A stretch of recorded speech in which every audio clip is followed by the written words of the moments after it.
Here's my new Japanese Plum Yew, which I purchased online from wilsonbrothersgardens.com. Latin name cephalotaxus harringtonia. And this one is impressively tall, maybe about 4 feet, a little bit more than that maybe.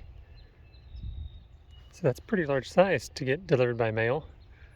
The needles are really dark green, such a resilient tree, and it's starting to put on new growth.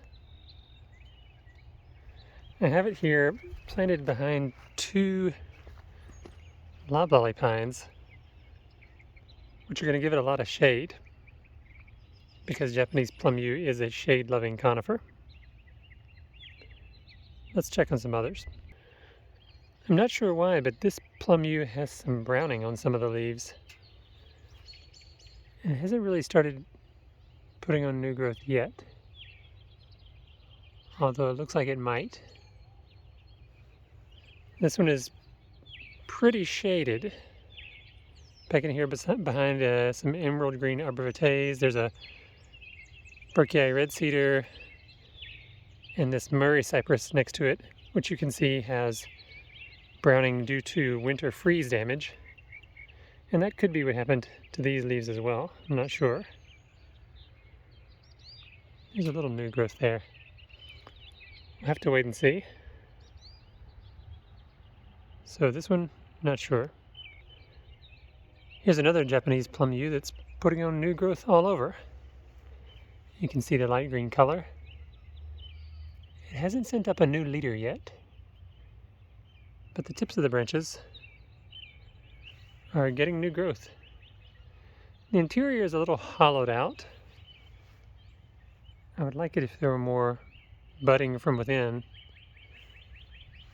but we'll see. At this point, I'm just curious to see if it will put on any more vertical height. Here's my last Japanese plum yew. This one also came from Wilson Brothers a couple years ago, and it hasn't really put on any vertical growth in that time, although the tips of the branches are just starting to show new growth. And overall, I'd say the color is pretty good.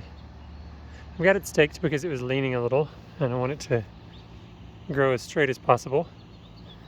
In terms of shade, I have it behind this blue ice Arizona cypress here, and what used to be a Carolina sapphire Arizona cypress that was completely killed by the cold weather, and a blue atlas cedar, which was also somewhat damaged by the cold, but it's starting to put on new growth and bounce back there. So it's not quite as shaded as the others, so the color's not as dark green. I think these get the darkest green when they have plenty of shade. It's a pretty good tree though. I think Japanese plum yew is the perfect replacement for the native eastern hemlock, which is being killed by the hemlock woolly adelgid invasive parasite. So I think this would serve a similar purpose in the landscape of being a shade-tolerant conifer, fairly slow-growing, but definitely resistant on the top side. It can withstand heat and cold. This was in the ground during the -4-degree temperature of past winter, and you can see there's no winter damage whatsoever. So very cold hardy.